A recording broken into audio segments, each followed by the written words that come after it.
जय हिंद साथियों पहले तो आप लोग प्यार से एक बार सारे छात्र कमेंट बॉक्स में जय हिंद लिख दीजिए।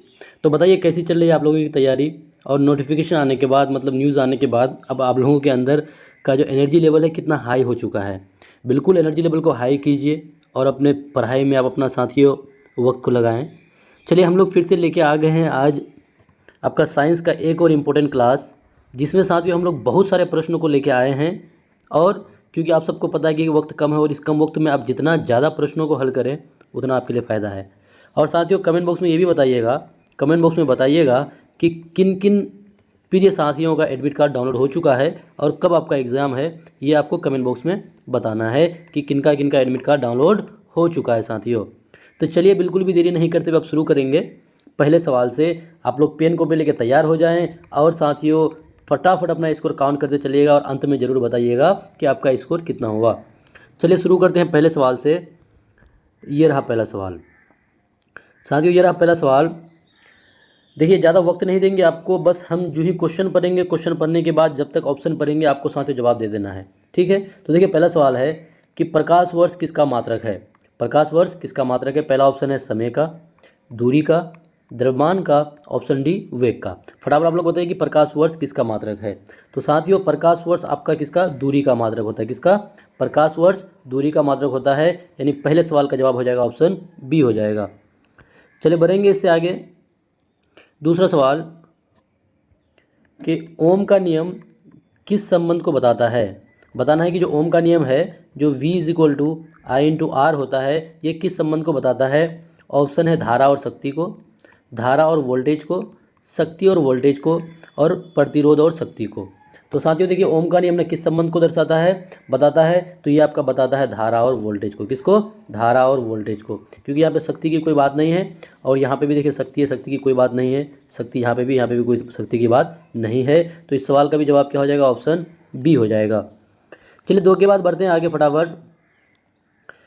तीसरा सवाल कि ध्वनि तरंग किस प्रकार की तरंग है। बताइए जो ध्वनि तरंग है, क्या वो आपका अनुदैर्ध्य तरंग है, या अनुप्रस्थ तरंग है, या विद्युत चुम्बकीय तरंग है, या सतही तरंग है। साथियों बताइए कि ध्वनि तरंग किस प्रकार की तरंग है। तो देखिए ध्वनि तरंग जो है ना, ये साथियों आपका अनुदैर्ध्य तरंग है। कैसा है ये आपका, अनुदैर्ध्य तरंग होता है। ध्वनि तरंग कैसा होता है, अनुदैर्ध्य, यानी सवाल का जवाब हो जाएगा ऑप्शन ए हो जाएगा। चलिए इसी तरह से फटाफट बढ़ते हैं अगले प्रश्न की ओर। चौथा प्रश्न है कि 1 kWh यानी 1 kWh बराबर होता है, यानी 1 kWh किसके बराबर होता है। 3.6 गुना 10⁻6 जूल के बराबर, 36 गुना 10⁻3 जूल बराबर, या 360 जूल के बराबर, या साथियों भाई 36 गुना 10⁻6 जूल के बराबर। फटाफट बताइए कि 1 kWh बराबर होता है। देखिए साथियों आप जब कंप्यूटर में एग्ज़ाम दीजिएगा ना, बस इसी तरह से आपका क्वेश्चन रहेगा। आप उसको जो माउस रहता है उसको इस तरह स्क्रॉल करते जाइएगा, नीचे बढ़ते जाइएगा, क्वेश्चन पढ़ करके जो आंसर होगा उसको आप इसी तरह से आप टिक मार दीजिएगा। देखिए वहाँ पे घेरा नहीं लगाना है, वहाँ पे आपको ना टिक मारने का ऑप्शन होता है, ठीक है साथियों। तो 1 kWh बराबर क्या हो जाएगा, 3.6 गुना 10⁻6 जूल, यानी इसका आंसर हो जाएगा ऑप्शन ए हो जाएगा। चलिए बढ़ते हैं 4 के बाद आगे। पाँचवा सवाल कि विद्युत धारा की एसआई इकाई क्या है। बताइए तो विद्युत धारा की एसआई इकाई क्या ओम हो जाएगा, वोल्ट हो जाएगा, कूलम हो जाएगा, या एम्पियर हो जाएगा।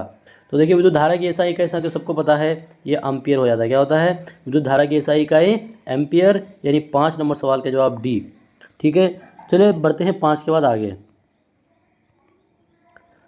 छठा सवाल कि इंद्रधनुष बनने का कारण है। इंद्रधनुष बनने का कारण है साथियों आपको बताते चलें कि अगर आपको फटाफट लग रहा है, किसी का जवाब देने में आपको देरी हो रहा है, तो आप वहाँ पे वीडियो को पॉज कर दें, फिर जवाब देके फिर आप आगे बढ़ सकते हैं, ठीक है। तो इंद्रधनुष बनने का कारण है, क्या कारण है, परावर्तन। दूसरा ऑप्शन में है अपवर्तन और परावर्तन, ऑप्शन सी में अपवर्तन और विकिरण, ऑप्शन डी में साथियों अपवर्तन और परिकिरणन। जो इंद्रधनुष आप देखते होंगे हमेशा कहाँ बनता है साथियों, सूर्य के ऑपोजिट साइड में बनता है। तो बनने का कारण क्या है, पहले तो अपवर्तन होता है, फिर परिकिरणन होता है। पहले क्या होता है साथियों, अपवर्तन, फिर क्या होता है, परिकिरणन होता है, यानी 6 का आंसर हो जाएगा ऑप्शन डी। चलिए बढ़ेंगे 6 के बाद आगे। 7वां प्रश्न दर्पण सूत्र है। देखिए हालांकि आपको एक क्वेश्चन में ना साथियों, एग्जाम में एक क्वेश्चन में आपको 1 मिनट मिलेगा। कितना, 1 मिनट। यहाँ पे आपको हम 1 मिनट से भी कम टाइम इसलिए देते हैं कि अगर साथियों आपको अगर हैबिट हो गया सवाल का जवाब देना 1 मिनट से भी कम टाइम में अगर आप दे पा रहे हैं तो साथियों वहाँ पे आपको ना वहाँ पे भी आपको यही आदत रह जाएगा और आपको काफ़ी फ़ायदा होने वाला है। तो देखिए दर्पण सूत्र बताइए, पहला ऑप्शन कि 1/f बराबर 1/v प्लस 1/u, यानी f बराबर u प्लस v, v बराबर u प्लस f या u बराबर v प्लस f। तो साथियों दर्पण सूत्र क्या होता है, 1/v is equal to 1/v plus 1/u बराबर 1/f होता है। साथियों क्या होता है, 1/v प्लस 1/u बराबर 1/f, ये होता है आपका दर्पण सूत्र। यानी 7 नंबर सवाल का जवाब हो जाएगा ऑप्शन ए। चलिए इससे आगे फटाफट आई रहा 8वां सवाल। 8वां सवाल क्या है कि ट्रांजिस्टर का उपयोग होता है, बताइए इसका उपयोग कहाँ होता है, प्रकाश उत्पादन में, विद्युत धारा नियंत्रित करने में, ऊर्जा भंडार में या ऊष्मा मापन में। फटाफट बताइए साथियों ट्रांजिस्टर का उपयोग होता है। तो देखिए इसका उपयोग ना आपका विद्युत धारा नियंत्रित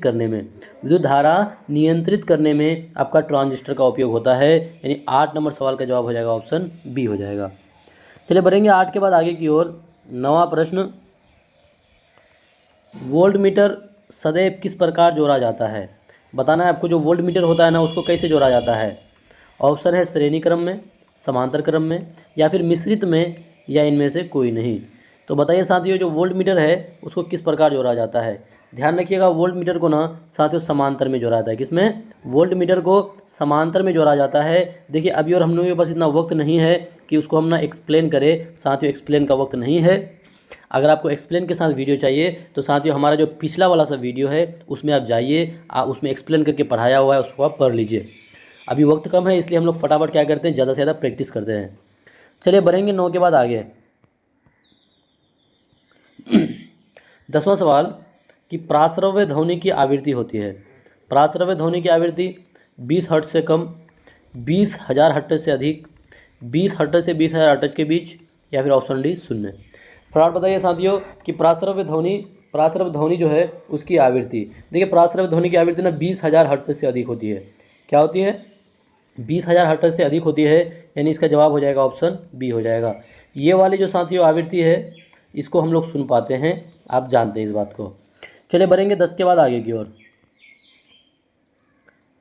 ये रहा 11वां सवाल, क्या है कि तापमापी का कार्य किस पर आधारित है, बताइए तो। जो तापमापी है उसका कार्य किस पर आधारित है, साथियों चुंबकत्व पर आधारित है या प्रसार पर, ध्वनि पर, विकिरण पर।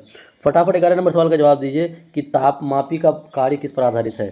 तो इसका कार्य ना साथियों प्रसार पर आधारित है। किस पर, इसका कार्य प्रसार पर आधारित है। यानी 11 नंबर सवाल का जवाब हो जाएगा ऑप्शन बी। चलिए 11 के बाद बढ़ते हैं आगे। न्यूटन का तृतीय नियम किससे संबंधित है, बताना है कि न्यूटन जो है उसका तृतीय नियम किससे संबंधित है। ऊर्जा संरक्षण से, संवेग संरक्षण से, कार्य और बल से, द्रव्यमान और वेग से। तो देखिए न्यूटन साहब का जो तीसरा गति नियम है ना साथियों, आपका संवेग संरक्षण का सिद्धांत भी इसी को कहा जाता है। साथियों ये आपका किससे संबंधित है, तो संवेग संरक्षण, और इसलिए सवाल का जवाब हो जाएगा ऑप्शन बी हो जाएगा। चलिए 12 के बाद बढ़ते हैं आगे। 13वां प्रश्न, उपग्रह पृथ्वी के चारों ओर किस बल से घूमता है, जरा बताइए। उपग्रह जो है पृथ्वी के जो चारों ओर घूमता है, शायद पृथ्वी का एकमात्र तो उपग्रह है और वो कौन है, आपका चंदा मामा।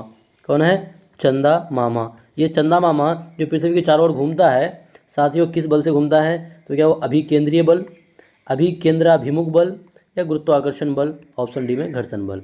फटाफट बताइएगा साथियों किस बल से वो घूमता है। तो देखिए वो आपका ना गुरुत्वाकर्षण बल, कौन सा बल, गुरुत्वाकर्षण बल से घूमता है। ठीक है, यानी आंसर क्या हो जाएगा, ऑप्शन सी हो जाएगा। चलो 13 के बाद बढ़ते हैं आगे। 14 नंबर सवाल, लेंस में दूरबीन किसकी दूरी होती है, बताइए। लेंस में दूरबीन किसकी दूरी होती है, लेंस में दूरबीन किसकी दूरी होती है। अच्छा चलिए ऑप्शन है अनंत, 0, 25 सेंटीमीटर, 1 मीटर। साथियों बताइए लेंस में दूरबीन किसकी दूरी होती है, मतलब दूरबीन की कितनी दूरी, ऐसा हो सकता है शायद। तो साथियों उसकी दूरी ना आपका हो जाएगा कितना, अनंत हो जाएगा। ये सवाल सही से समझ में नहीं आ रहा है, चलिए इसको आप लोग होल्ड कर लीजिएगा, इसको होल्ड कर लीजिएगा और इसका नंबर आप लोग काउंट कर लीजिएगा, और जिसको समझ में आ गया तो वो साथियों आंसर दे दीजिएगा। चलिए 14 के बाद बढ़ते हैं आगे। 15 नंबर सवाल, कि परमाणु संख्या 17 किस तत्व की है। बताइए 17 परमाणु संख्या किसका होता है। Fluorine, chlorine, bromine, iodine. पहली बात तो ये सारे आपका हेलोजन ग्रुप का है जो नमक बनाता है। ठीक है साथियों, तो देखिए 17 की बात की है ना, तो 17 आपका क्लोरीन का होता है। किसका? परमाणु संख्या 17 क्लोरीन का होता है। चलिए बढ़ेंगे 15 के बाद आगे। 16वां सवाल कि हीरा और ग्रेफाइट किसके रूप हैं। आप लोग अपर रूप पढ़े होंगे, तो बताइए हीरा और ग्रेफाइट किसके रूप हैं। आइसोटोप, आइसोबार, अलोट्रोप या फिर समस्थानिक। तो साथियों देखिए हीरा और ग्रेफाइट के आपका अपर रूप है, और अपर रूप को इंग्लिश में क्या बोलते हैं? अलोट्रोप बोलते हैं। क्या बोलते हैं? इंग्लिश में उसको अलोट्रोप बोलते हैं। ठीक है, तो 16 का आंसर हो जाएगा ऑप्शन सी हो जाएगा। चलिए बढ़ते हैं 16 के बाद आगे 17वां सवाल कि शुष्क बर्फ क्या है। साथियों शुष्क बर्फ क्या है? क्या ठोस कार्बन डाइऑक्साइड, तरल कार्बन मोनोऑक्साइड, ठोस सल्फर डाइऑक्साइड या फिर तरल आपका नाइट्रोजन। तो साथियों शुष्क बर्फ में आपका ठोस कार्बन डाइऑक्साइड को कहते हैं। किसको? ठोस कार्बन डाइऑक्साइड को क्या बोलते हैं? शुष्क बर्फ कहा जाता है। चलिए 17 के बाद बढ़ते हैं आगे 18वां सवाल। जंग किसका उदाहरण है। वो लड़ाई वाला जंग नहीं, ये जंग जो लग जाता है लोहे में, जो जंग लगता है साथियों, उसका जंग का देखिए सूत्र आपको पता होगा, Fe2O3 होता है। ठीक है, ये आपका जंग का सूत्र है।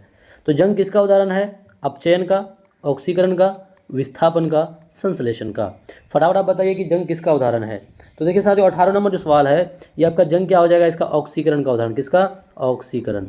लोहे में क्या हो जाता है? ऑक्सीजन जुटता है, और आप जानते हैं ऑक्सीजन का जुटना को ऑक्सीकरण कहते हैं, इसलिए सवाल का जवाब हो जाएगा ऑप्शन बी हो जाएगा। चलिए 18 के बाद आगे बढ़ते फटाफट 19वां सवाल। रेडियोधर्मिता की खोज किसने की थी। रेडियोधर्मिता की खोज बैकवेरेल ने, डाल्टन ने, थॉमसन ने या रदरफोर्ड साहब ने। तो देखिए रेडियोधर्मिता की खोज साथियों बैकवेरेल ने की थी। किसने? बैकवेरेल ने की थी रेडियोधर्मिता की खोज, यानी 19 नंबर सवाल का जवाब हो जाएगा ऑप्शन ए हो जाएगा। चलिए 19 के बाद बढ़ते हैं आगे 20वां सवाल कि कांच जो है, कांच किसका मिश्रण है। बताइए अब कांच किसका मिश्रण है। सिलिकॉन डाइऑक्साइड और सोडियम कार्बोनेट का, और आपका साथ लोहा और कॉपर का, जिंक और कॉपर का, सोडियम क्लोराइड और पोटेशियम क्लोराइड का। बताइए कांच किसका मिश्रण है साथियों। तो देखिए कांच आपका ना सिलिकॉन डाइऑक्साइड और सोडियम कार्बोनेट का मिश्रण होता है। आंसर क्या हो जाएगा? ऑप्शन ए हो जाएगा। चलिए 20 के बाद बढ़ते हैं आगे फटाफट 21वां सवाल। हम लोग आ चुके हैं 21वां सवाल में। क्या साथियों कि पीएच मान 7 से कम होने का अर्थ है। बताइए अगर पीएच मान 7 से कम होगा तो क्या वो क्षारीय होगा, अम्लीय होगा, उदासीन होगा या लवणीय होगा। तो पीएच मान 7 से कम होगा तो इसका मतलब है साथियों 7 से कम तो आपका अम्लीय हो जाएगा। क्या हो जाएगा? अम्लीय हो जाएगा। अम्ल का पीएच मान क्या होता है? 7 से कम होता है, और इस सवाल का जवाब हो जाएगा ऑप्शन बी हो जाएगा। 21 के बाद बढ़ते धीरे धीरे आगे 22वां सवाल। हाइड्रोजन का परमाणु क्रमांक है। बताइए हाइड्रोजन का परमाणु क्रमांक क्या है? 0 है, 1 है, 2 है, 3 है। तो साथियों हाइड्रोजन का परमाणु क्रमांक ना क्या होता है? H होता है, सॉरी 1 होता है। कितना होता है? 1 होता है। हाइड्रोजन का परमाणु क्रमांक कितना होता है साथियों? 1 होता है। और इसके समस्थानिक कितने हैं? इसके 3 समस्थानिक, आप ध्यान रखिएगा। चलिए बढ़ेंगे 22 के बाद आगे 23 नंबर सवाल। सबसे हल्की धातु कौन सी है। सबसे हल्की धातु कौन सी है? सोडियम, लिथियम, एल्यूमिनियम या कैल्शियम। बताइए साथियों 23 नंबर में कि सबसे हल्की धातु कौन सी है। तो देखिए सबसे हल्की धातु साथियों लिथियम है। कौन है? लिथियम जो है सबसे हल्की धातु होता है। चलिए बढ़ेंगे 23 के बाद आगे। लाफिंग गैस क्या है। लाफिंग गैस जिसको हंसने वाला गैस कहा जाता है, लाफिंग गैस क्या है? क्या carbon dioxide, sulphur dioxide, nitrous oxide या फिर नाइट्रोजन डाइऑक्साइड। साथियों बताइए लाफिंग गैस क्या है। तो देखिए लाफिंग गैस में नाइट्रस ऑक्साइड होता है, और नाइट्रस ऑक्साइड का साथियों सूत्र ये होता है N2O होता है। क्या होता है? N2O। चलिए 24 के बाद बढ़ेंगे आगे। आई रहा 25 नंबर सवाल कि पानी का विद्युत अपघटन करने पर क्या प्राप्त होता है। जब आप पानी का विद्युत अपघटन कीजिएगा तो क्या प्राप्त होगा? हाइड्रोजन और कार्बन डाइऑक्साइड, ऑक्सीजन और हाइड्रोजन, कार्बन डाइऑक्साइड और ऑक्सीजन, NH3 और ऑक्सीजन। साथियों आप जानते हैं कि पानी में क्या है? आपका हाइड्रोजन और ऑक्सीजन है, H2O है, यही ना है। तो इसमें तो आपका कार्बन डाइऑक्साइड आएगा नहीं, इसमें आपका कार्बन डाइऑक्साइड आएगा नहीं, इसमें आपका अमोनिया आएगा नहीं। तो जाहिर सी बात है कि जब इसमें H2O ही है तो टूटेगा तो ये आपका क्या बनेगा? ऑक्सीजन और हाइड्रोजन बनेगा। चलिए 25 के बाद आगे कि परमाणु के केंद्र में क्या पाया जाता है। आपको बताना कि परमाणु के नाभिक में कौन मौजूद रहता है? केवल इलेक्ट्रॉन, प्रोटॉन और न्यूट्रॉन, प्रोटॉन और इलेक्ट्रॉन, केवल न्यूट्रॉन। साथियों नाभिक की बात की है, केंद्र की बात की है, तो उसमें ना आपका देखिए केवल न्यूट्रॉन नहीं होगा, वहाँ पे आपका प्रोटॉन और इलेक्ट्रॉन नहीं होगा, इलेक्ट्रॉन तो कक्ष में होता है, ये आपका कक्ष में होता है। क्या हो जाएगा? प्रोटॉन और न्यूट्रॉन हो जाएगा। कौन हो जाएगा साथियों? प्रोटॉन और न्यूट्रॉन हो जाएगा। चलिए 26 के बाद आगे 27 नंबर, ग्रीन हाउस प्रभाव मुख्यतः किससे होता है? बताना है जो ग्रीन हाउस प्रभाव होता है वो किससे होता है? Carbon dioxide, carbon monoxide, CH4 methane या फिर N2 आपका नाइट्रोजन। तो बताइए साथियों ग्रीन हाउस प्रभाव मुख्यतः किससे होता है? तो देखिए इन चारों ऑप्शनों में से आपका क्या हो जाएगा साथियों आपका कार्बन डाइऑक्साइड। यानी ग्रीन हाउस प्रभाव मुख्यतः किससे होता है? Carbon dioxide. किससे साथियों? Carbon dioxide. चलिए बढ़ेंगे 27 के बाद आगे। कोशिका सिद्धांत किसने प्रतिपादित किया था? कोशिका सिद्धांत जिसको 1839 में प्रतिपादित किया गया था, पहला ऑप्शन है स्लाइडेन और सवान द्वारा, रॉबर्ट हुक ने किया था, लीवेनहॉक ने किया था या चार्ल्स डार्विन ने किया था। तो साथियों कोशिका सिद्धांत को ना स्लाइडेन और सवान, और रुकिएगा थोड़ा सा, कोशिका सिद्धांत को किसने? स्लाइडेन और सवान ने। किसने साथियों? स्लाइडेन और सवान ने मिलकर के कोशिका सिद्धांत को प्रतिपादित किया था। चलिए बढ़ते हैं 28 के बाद आगे 29 नंबर, कोशिका का नियंत्रण केंद्र क्या कहलाता है?